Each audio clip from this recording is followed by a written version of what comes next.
ابويا هو احنا نبيع الواد دي الجاموسه اللي طبت معانا؟ طبعا نبيعها، بس مش هنبيعها بالسعر العادي، ده احنا هنعمل منها صفقة العمر.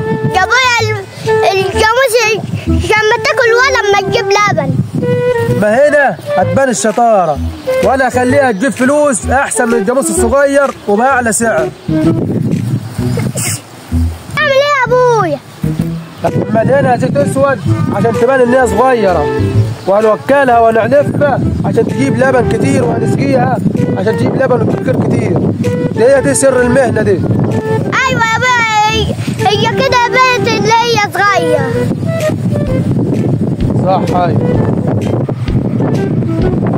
السلام عليكم. ورحمه الله. ساعات انا كنت بدور على جاموسه تملى البيت لبن وخير. انت كده وصلت للعنوان الصح. بص الجاموسه دي وردة العيله، وعمرها ما تعبت ولا يوم، وما تنتج جردلين لبن في الصبح وجردلين في الليل. ما شاء الله، بس شكلها كبيره شويه. كبيره في الخبره معلش، بس الجاموسه دي ما خدتش ولا حقنه في حياتها، ولا مضاد حيوي، ولا حتى ابره اتنغزت فيها. والله يا ابويا كذاب. طب عايزين نجربها يا حاج. نجربها وماله يا عم. خد الجردل ها واحلب بنفسك وشوف بنفسك، مش هعلمك، انت راجل فاهم واحلب. ماشي يا عم. انا مش عايزه تيجي في حاجه، اصل هي حساسه شويه ومكسوفه ونفسها عزيزه عليها، مش اما تحب الغرب يعني اللي زي حضرتك كده. والله ما عايزه تتباع بالغش. طب يا حاج سعرها كام دي ان شاء الله؟ مش هنقف معاك يا معلم، السعر ده امر سهل. تعالى بس وتفضل معايا، ريح رجليك وشرب لك حاجه كده وان شاء الله كله سهل. تعالى بس تعالى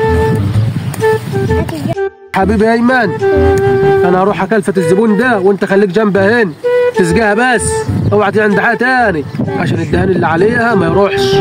ماشي ماشي. دي والله عشان خاطر ما عرفتك، واحنا ناس معارف مش قرب على بعض، دي اخرها وليك انت. لو واحد قريب مش هداله بالسعر ده 95,000. دي غاليه قوي يا حاج. 95 ليه؟ اديك شفت براحتك، لسه صغيره ومتجردلين لبن في الصبح وجردلين في الليل وحاجه اخر حلاوه. انت متاكد يعني ان هي ما تحلب جردلين في الصبح وجردلين في الليل؟ ايوه على ضمان. على بركه الله، مش هتفرق الفلوس، انا اهم حاجه تملى البيت خير. يا راجل خد مني واطمن، ما تشتريش ولا تسال بعديها تاني. مش هتفرق يا حاج. يا ابويا انا خد. حصل ايه؟ حصل حاجه؟ انا عشيت شويه ميه على الجاموس. رشيته ميه على راسها على جسمها؟ الثاني اللي كان عليها وجع ولونها اتغير. يا خراب البيت، خربت البيت انت النهارده؟ يا خراب البيت المستعجل. لونها اتغير وانت كنت سابخها؟ لا يا راجل ما تاخدش ببالك، ده انا كنت مديها ماسك طين طبيعي مفيد للبشره. انت راجل نصاب، هو في حاجه اسمها طين طبيعي مفيد للبشره؟ انا هروح افضحك في السوق كله. يا راجل انت سمعت غلط. يا راجل يا نصاب. سمعت غلط. خد بس انت ب40.